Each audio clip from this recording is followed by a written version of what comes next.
lá, hoje a gente está olhando para uma série de estudos bem focados no comecinho de Gênesis.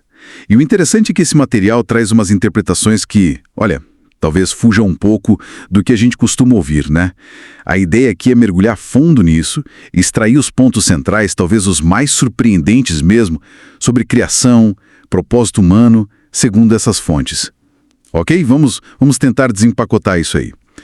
Parece que um ponto-chave que amarra tudo é que Gênesis não seria só sobre, criar o mundo, mas seria fundamentalmente um livro sobre a vida divina. É isso mesmo. Como que isso aparece logo de cara? Exato. A leitura que eles propõem começa ali em Gênesis 1, versículo 1. No princípio, criou Deus os céus e a terra. Isso é visto como, a descrição da criação original mesmo. Perfeita, completa, sabe? Um começo impecável. Certo. Um começo perfeito. Mas aí logo em seguida, no versículo 2, a gente lê que a terra, porém, estava sem forma e vazia. Como que o material explica essa virada, né, de perfeição para esse caos aparente? É bem rápido. Pois é. Esse é um ponto super importante na interpretação que eles oferecem. A visão ali é que esse estado sem forma e vazia, ele não era o original, sabe? Seria, na verdade, o resultado de um julgamento de Deus sobre a criação perfeita do versículo 1. Um julgamento? Sim, um julgamento ligado a uma rebelião que teria acontecido antes de Adão. Uma rebelião celestial que muita gente associa a Satanás.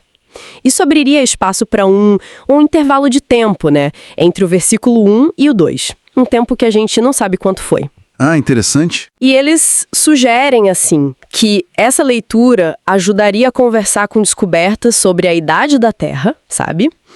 Sem entrar muito na ciência em si, mas mostrando uma possibilidade teológica para um evento que teria desolado tudo antes. Entendi. Então, o que vem depois, a partir do versículo 3, os 6 dias, seria mais uma restauração do que uma criação do zero. Exatamente. Nessa linha de pensamento, a obra dos 6 dias é menos um criar do nada e mais um trabalho de restaurar a terra que estava arruinada. E o foco é total em preparar tudo para a vida, né? Vegetal, animal e aí a humana. Mas toda essa vida biológica, por mais incrível que seja, ela serviria para apontar para algo além, entende? Para a necessidade da vida divina. E essa vida divina é simbolizada lá na frente, no capítulo 2, pela árvore da vida. Faz sentido. E isso conecta direto com a cena do Jardim do Éden, né?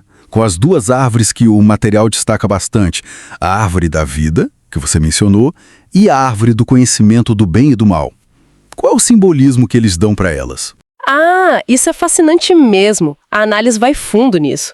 A árvore da vida, ela representaria Deus mesmo. Deus como a fonte única da vida.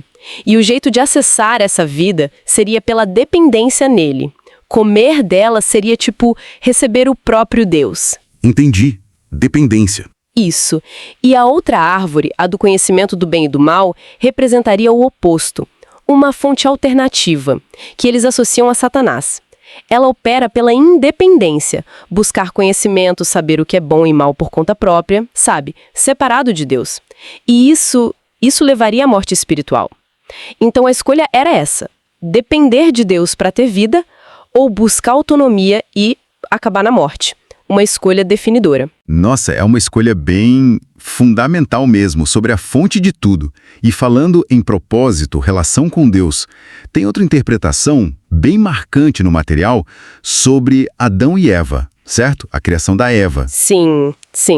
A história da criação de Eva a partir de Adão, eles leem não só literalmente, mas como uma alegoria muito rica.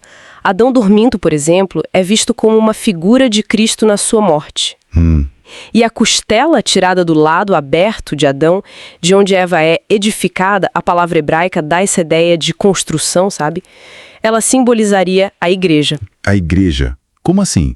Eles conectam isso com a cena lá no Evangelho de João, quando o soldado fura o lado de Jesus na cruz e sai sangue e água. O sangue seria para redenção, para limpar, e a água simbolizaria a vida divina, que gera a igreja. Então, a igreja, nessa visão, não é tanto uma organização, um prédio, mas o resultado do próprio elemento de Cristo, da vida dele sendo colocado dentro de quem crê e crescendo ali.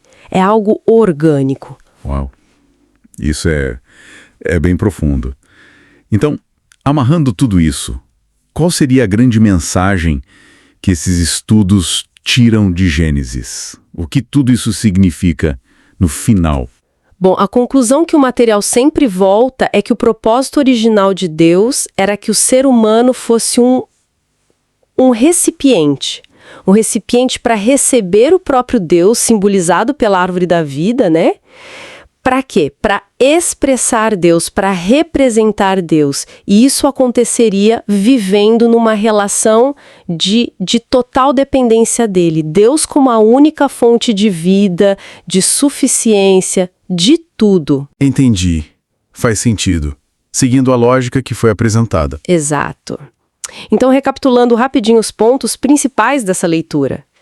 Gênesis como o livro da vida. Aquela ideia da criação original perfeita, aí um julgamento e depois uma restauração focada na vida. No centro de tudo, a escolha humana crucial.